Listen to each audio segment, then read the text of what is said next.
I think it's disheartening that my federation is more worried about one man's mental health than the hundreds of female athletes' mental health.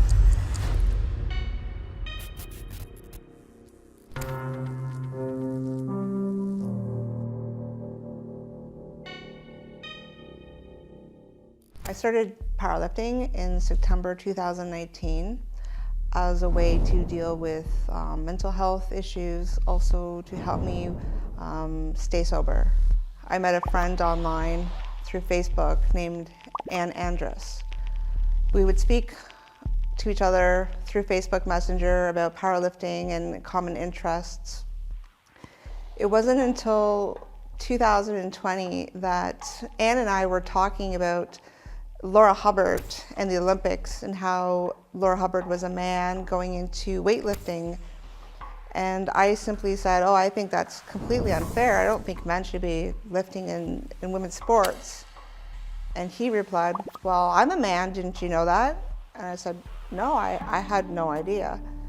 He's like, yeah, I transitioned after age of 20. And I said, oh, so how long have you been powerlifting for? And do you expect to go to nationals and to go to worlds?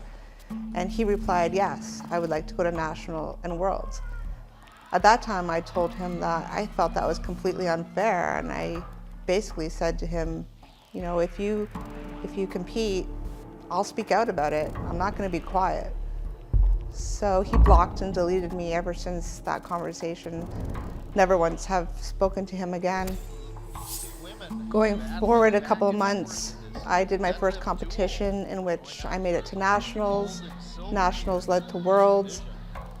And in 2022, I ended up going to the nationals along with Ann Andrus. I was quite shocked actually to see him going to nationals. I really didn't think he was going to go through with it. So Ann is a 40-year-old biological male. Men have many advantages physiologically over women, specifically in strength sports. Powerlifting is a strength sport. Men are just built differently. They're built actually for bench press. Women have to work extra hard, especially if you've gone through puberty, you retain those things. No hormones is gonna, or if you take hormones, they will not suppress all of those major things. So just recently, Ann competed and basically quashed records by 200 kilograms. I mean, the numbers that he lifted, only a man would be able to beat those numbers. So if Ann did compete within his biological sex, he would rank around the 6,000 mark. He would not even rank in the top 1,000. Just due to being, a man. He ranks basically number 2 right now for the deadlift in Canada. I had written numerous letters to my Canadian powerlifting president, the Ontario president, also to the board, expressing to them my concern about Ann Andrus lifting. No one ever returned my emails. I mean, I never even got a simple reply of that they received my email. So again, I felt very alone. I reached out to the International Powerlifting Federation, which is the governing body of all the nations. They actually told my union, the Canadian Powerlifting Union, that they would have to align with the International Powerlifting Federation, which is, their policy is testosterone monitoring. My federation currently is just a trans inclusion policy. There is basically no policy. Anyone can identify as whatever they want, walk in, compete, and then go back to identifying as whatever they want. So basically, my boyfriend or any man could walk into a competition tomorrow, self-identify as a woman, compete, take records, take medals, take podium spots, and then the next day go back to being a man. There's no hormonal testosterone monitoring. There's no questions asked. They don't even ask you for ID at the door. It's basically however you feel that day, you can identify and then go back to being a man the next day. It's quite ridiculous. Ever since I've actually spoken up about the matter, I guess in the last year and a half, I have received 3 letters of disciplinary action. 2 of those letters, they have threatened to suspend me, all for basically speaking up. The main complaint is that they don't agree with me, or Anne does not agree with me calling him a biological male. They're basically trying to, I guess, force my speech and call him a female or a woman.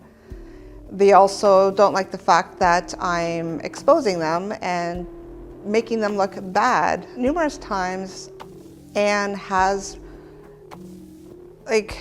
outwardly admitted to having an advantage over females. He has made videos describing that he does have an advantage over females. He has actually gone to the extent of making a video making fun of women because we're so weak in bench press, particularly.